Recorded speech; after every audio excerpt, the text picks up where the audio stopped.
Hello everyone, আমি অনির্বাণ। আমার channel আপনাদের সকলকে স্বাগত। আজকে এই ভিডিওতে কথা বলবো যেটা এই মুহূর্তে সবচেয়ে ইম্পর্টেন্ট, সেটা হচ্ছে ধূমকেতু, কুলি এবং ওয়ার 2 এর ক্ল্যাশ নিয়ে এবং আগামীকাল কোন ছবিটা এগিয়ে থাকছে সে বিষয় নিয়ে। তো চলুন ভিডিওটি শুরু করা যাক।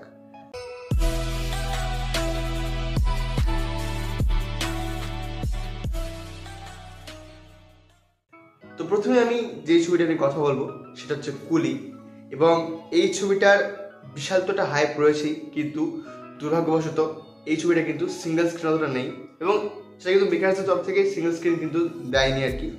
আর ন্যাশনালি এর যেরকম আর কি বুকিং হয়েছে, সব থেকে বেশি কিন্তু অ্যাডভান্স বুকিং এই ছবিটারই হয়েছে, এবং আগামীকাল এই ছবিটা কিন্তু সম্ভাবনা রয়েছে যে এই ছবিটা 90 থেকে 95 কোটি টাকার একটা কিন্তু ওপেনিং ডে কালেকশন করতে পারে। তো যেরকম আর কি হাইপ এবং যেরকম টিকিট কাটা হয়েছে, আর এমনই একটা বিষয় যে আমাদের এখানে বহরমপুরে এই ছবিটা রাত 12টার শো পেয়েছে আর সকাল 7টার শো পেয়েছে। মানে ভাবুন যে ছবিটা নিয়ে কীরকম ধরনের হাইপ রয়েছে। এরপর যে ছবিটা নিয়ে কথা বলবো সেটা হচ্ছে ধূমকেতু।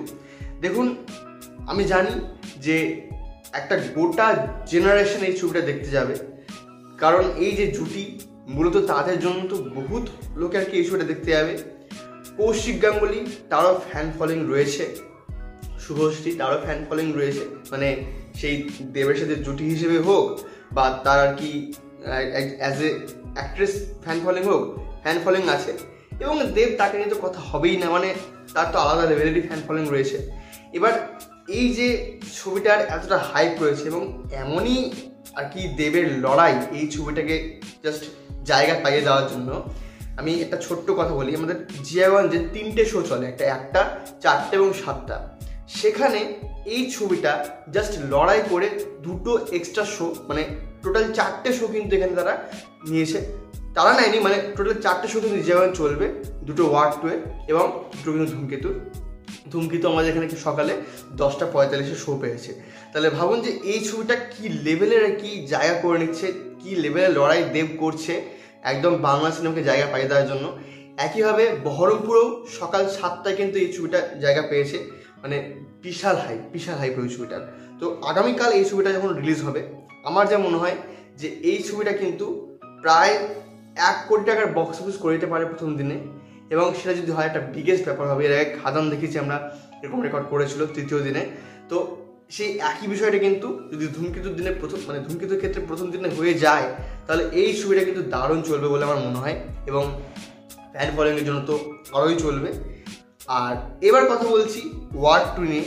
মানে সত্যি বলতে কি, আমার খুব খুব খুব খারাপ লাগে ঋত্বিক রোশনের জন্য। এই মানুষটার এত ডেডিকেশন, তিনি হতে পারে যে তিনি 2-3 বছর একটা সই করেন, একদম রাজা মৌলির মতো ব্যাপার, যে 2-3 বছর আমি একটা সিনেমা করছি, বাট তার যে ডেডিকেশন থাকে সেই ছবিগুলোর পেছনে, আপনি সেই সুপার 30 বলুন, ওয়ার বলুন, ফাইটার বলুন, যে ছবি বলুন না কেন, তা সত্ত্বেও এই মানুষটার আজ পর্যন্ত আমি সেরকম কিন্তু একটা বিশাল বড় ব্লকবাস্টার আমি এই মানুষটা দেখিনি।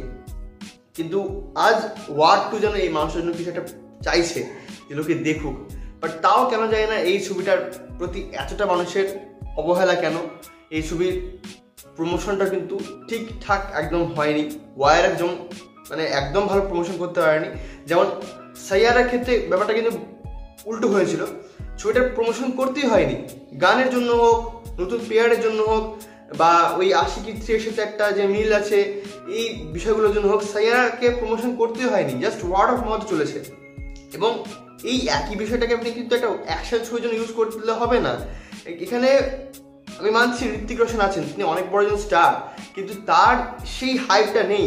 এবং এটা কিন্তু আমরা ফাইটার ছবিতে প্রমাণ পেয়ে গেছি যে ঋত্বিকের মতো স্টার থাকা সত্ত্বেও কিন্তু ছবিটা বক্স অফিসে খুব একটা ভালো কিন্তু ফলাফল করতে পারেনি।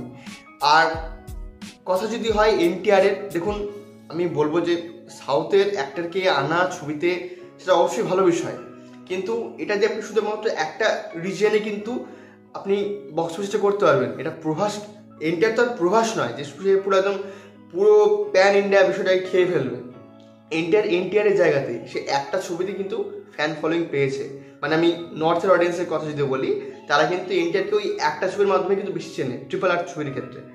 আর সাউথে এই ছবিটা ডেফিনেটলি চলবে, আমার যেমন হয় যে এই ছবিটা যেরকম অ্যাডভান্স বুকিংয়ের যেরকম খবরই পেয়েছি, তাতে এই ছবিটা কালকে কিন্তু খুব একটা জায়গা করতে পারছে না। বাট আর যেটা সবচেয়ে ইম্পর্টেন্ট বিষয়, যে যেহেতু ছবিতে কাট হয়েছে, হ্যাঁ কিয়ারা আডবাণীর যে সিনটা রয়েছে 9 সেকেন্ডে সেটা কিন্তু কাট হয়ে গেছে। অতএব কিছু লোক, ঠারকি লোক যারা যাচ্ছিল ওই সিনটুকু দেখার জন্য, তারা কিন্তু মনে মনে বলবে দরকার নেই আমার দেখা। অতএব আগামীকাল এই ছবিটা কেমন পারফরমেন্স করবে সেটা নিয়ে কিন্তু সন্দেহ থাকছেই। বাট আমার যেমন হয় এই ছবিটা মোটামুটি 40 থেকে 50 কোটি টাকা কিন্তু আরামসে বক্স অফিস করে যাবে। এবং সেটা ঋত্বিকের ফ্যান ফলোয়িং থেকে হোক, বা এনটিআরের ফ্যান ফলোয়িং থেকে হোক, বা ওয়ারের যে ফলোয়িং রয়েছে ফ্যান ফলোয়িং সেটা থেকে হোক না কেন। এবং অয়ন মুখার্জি তো বলেই দিয়েছেন যে কালকেই প্রমাণ হয়ে যাবে যে কেমন ছবিটা। এটা সত্যি কথা যে কালকে প্রমাণ হবে। বাট আমার যা মনে হয় যে এই যে 3টে ছবি রয়েছে, দেখুন কুলি তো এগিয়ে রয়েছেই, এবং ধূমকেতু এই যে এত বড় বড় রিলিজ, এবং দেবের তো প্রশংসা করতেই হয় যে এত বড় বড় রিলিজ, তার মাঝে যে দেব জায়গা করে নিয়েছে ছবিটার জন্য, এটা বিশাল ব্যাপার। তো আগামীকাল কুলিও এগিয়ে থাকছে, ধূমকেতু আমার মনে হয় বেশি এগিয়ে থাকছে ওয়ার 2 এর ক্ষেত্রে, কারণ এখানে ওয়ার 2 বেশি জায়গা পাবে এটা কিন্তু আমরা জানতাম। বাট তার মাঝেও ধূমকেতু যেরকম জায়গা করেছে, বিশাল একটা ব্যাপার। আর তার মাঝে যদি একটা ভালো বক্স অফিস ধূমকেতু করতে পারে, তাহলে সেটা বাংলা ছবির ক্ষেত্রে একটা বেশ ভালো বিষয় হবে।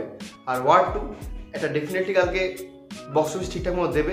বাট তারপরে কি হবে সেটা কালকে সিনেমা দেখে আমরা বলতে পারবো। তো এই ছিল আমার ভিডিওটি ভালো লাগলে লাইক করুন, কমেন্ট করুন, শেয়ার করুন, আমাদের চ্যানেলটি অবশ্যই সাবস্ক্রাইব করুন। ধন্যবাদ।